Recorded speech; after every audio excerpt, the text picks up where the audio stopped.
Master Jet, may karapatan po ba ang teachers to question regarding sa mga purchase ng MOOE? Including yung 10%, pwede ba naming ma-question if saan na ilapat? Hindi ko po alam no, kung ano po yung tinutukoy niya dito po sa 10%.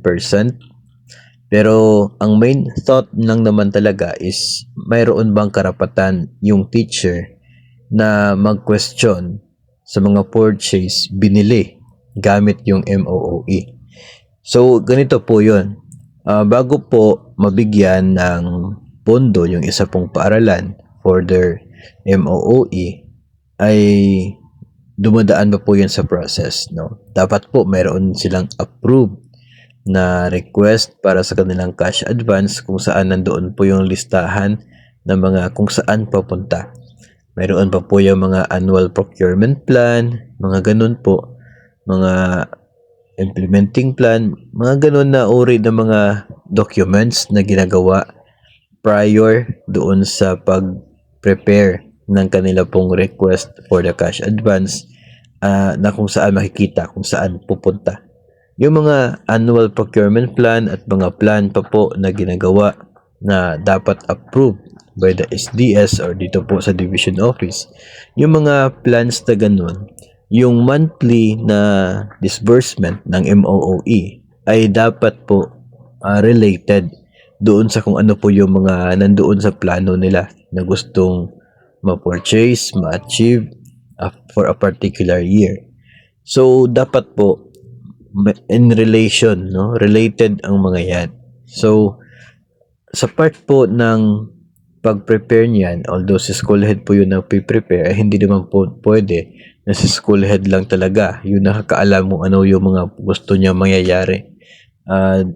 In many cases, and I believe, ang dapat talaga dyan is magkakaroon ng consultation si school head sa mga kasama niya mga teachers kung ano yung mga gusto nilang mangyayari sa paaralan, ano yung mga kinakailangan na mga needs for the teachers as well. Para ito ay maisali nila sa kanila pong plano at sa mga magiging request.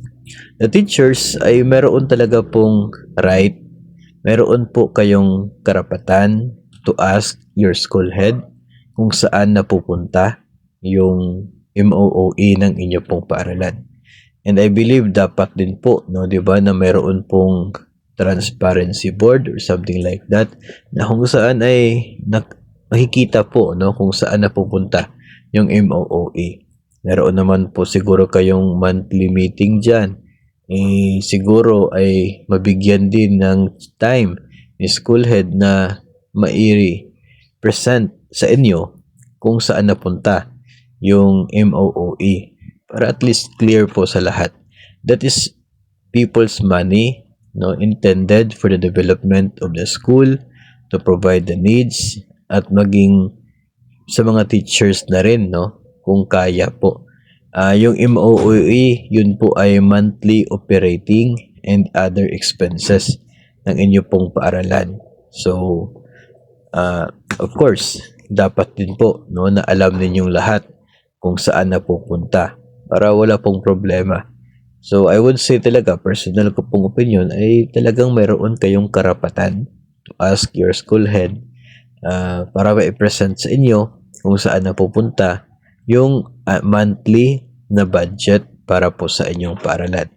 And kasi, di ba, at least kung mayroon man po mga planong gagawin si school head, gustong i-purchase, gustong ipa-repair, at least alam po ninyo at napag-usapan po ng grupo nang sa ganun ay magiging fair po para sa lahat, no, yung mga developments na mararamdaman sa inyo pong paaralan gamit yung pera na galing sa MOOE.